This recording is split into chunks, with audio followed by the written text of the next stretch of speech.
CBS News has learned President Trump has not made up his mind on whether to send American troops to Iran to seize the country's nuclear material. The White House continues to defend the war, saying Operation Epic Fury has been, quote, very successful. More than 120 naval vessels are at the bottom of the sea because of our United States Armed Forces. That's a great thing for the American people. That's a great thing for our allies in the region. And of course, to ensure that, yes, Iran cannot permanently cannot possess a nuclear weapon is something this president has long said for decades. Meanwhile, Iran launched at least 6 waves of missiles on Israel overnight, including new attacks using cluster bombs. Tehran also targeted Gulf energy infrastructure as retaliation. Drone strikes targeted multiple refineries in Saudi Arabia and struck several facilities in Qatar. More on the situation unfolding in the Middle East. We connect now with CBS News senior national security correspondent Charlie D'Agata. Charlie, you're in Tel Aviv. Still, it's about 1:30 in the afternoon where you are. Bring us up to speed on the latest there.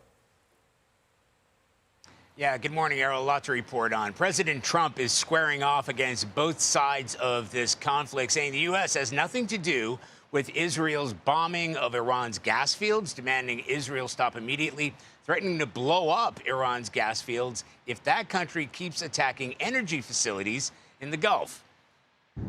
The world's largest liquid gas plant, Ras Laffan in Qatar, in flames after Iranian strikes on the facility.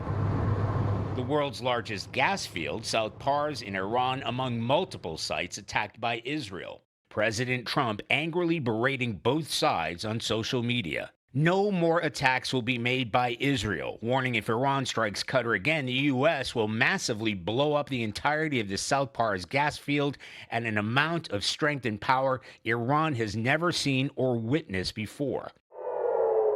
Iran's attacks are still getting through, with more civilian casualties night and day. We arrived in this suburb of Tel Aviv to find an apartment destroyed, twisted metal, and broken glass in every direction. Over the course of the past few days and nights, we've seen an increase in the frequency and intensity of these cluster bomb attacks. They are hard to defend against because there's lots of them, and they can fall anywhere. This neighborhood has been hit twice in 2 days. The first strike killed an elderly couple who police say couldn't get to the shelter in time. Philadelphia native Paula has lived here for 13 years.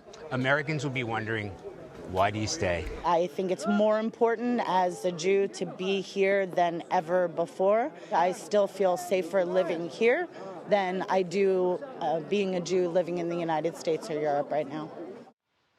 Well, and we've got an update on the USS Gerald R. Ford aircraft carrier. Remember, fire broke out and sailors had to be treated for smoke inhalation a couple weeks ago. Now, according to multiple reports, it took hours to get that fire under control. Hundreds of sailors had been forced to sleep on floors. U.S. Fifth Fleet said the fire is not combat-related.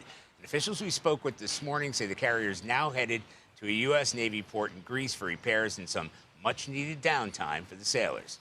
Certainly an unwelcome development there. Charlie D'Agata with the latest for us. Charlie, thanks.